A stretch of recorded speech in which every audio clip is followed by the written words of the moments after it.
Hi, and welcome to this video where we're going to talk all about natural light portraiture.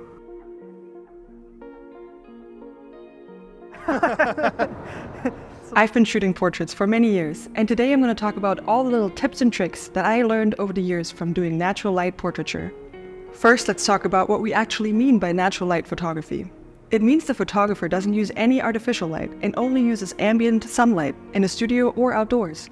There are plenty of photographers that only use natural light, and the advantages are obvious. You have less gear to worry about, and you can create vastly different images with different types of daylight.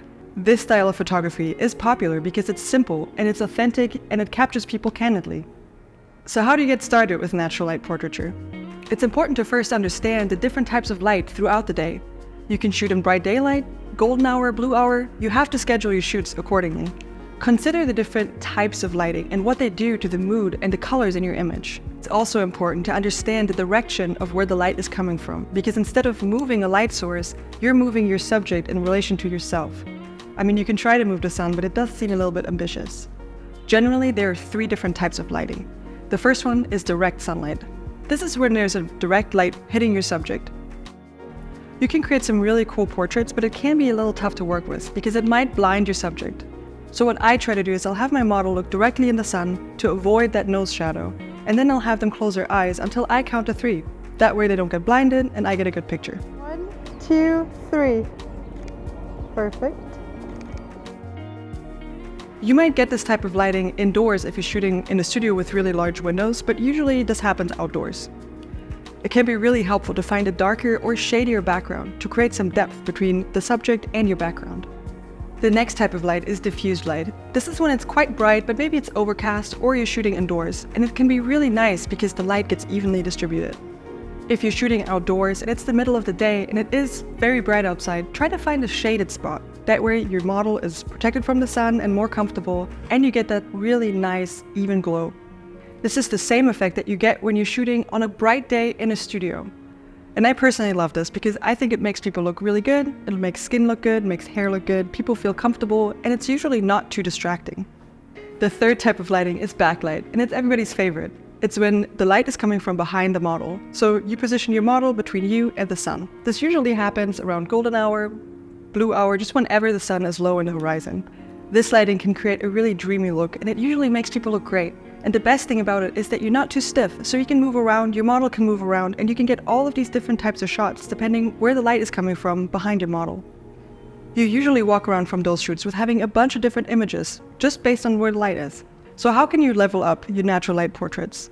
Of course the subject is really important, but keep in mind what the background looks like. Try to find something that's maybe a little darker or with a little bit of texture.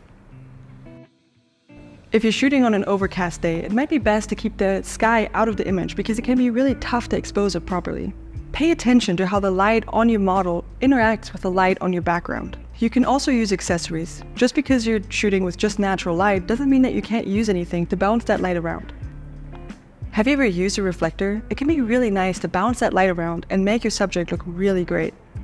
And even without using any additional tools, have you tried what happens when you put your model next to a white wall versus when you put them next to a black wall? It creates a totally different lighting in their face. The next tip is something adapted from studio portraiture. Try to catch those catch lights.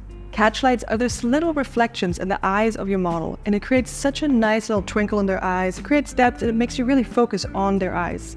Try to find those catch lights by maybe using your reflector or a different light surface, or try to direct your model until you can see the natural catch lights from the sky. Many photographers really enjoy a shallow depth of field for portraits because it creates a really nice blurry background and then it focuses on the face. The way you do this is you have a low aperture, and that's also the reason why it's really nice to shoot in a shady area, because then you can actually shoot with a low aperture because it won't be too bright. Sweet.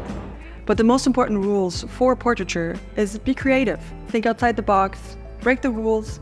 A portrait is a reflection of both the subject and the photographer, so it's okay to bring your personal style and ideas into your photographs. It's good to know all of the tips and tricks, but it's also okay to break the rules and create your own conventions, and maybe one day we'll learn about those as new conventions. Thank you so much for watching this video, and check out some of the other videos we made on this topic. And also let us know in the comments, what do you want to learn about?